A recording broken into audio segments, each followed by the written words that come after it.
Welcome to the Visual and Spatial Tissue Analysis Core Facility, VSTA, at the Vrije Universiteit Brussel.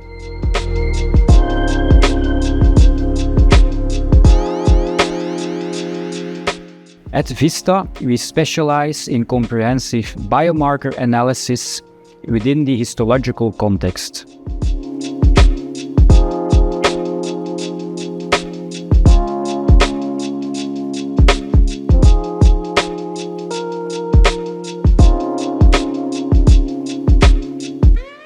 Our services include advanced gene expression analysis using RNA, DNA, and Basescope technology, along with protein detection through antibody-based immunostaining.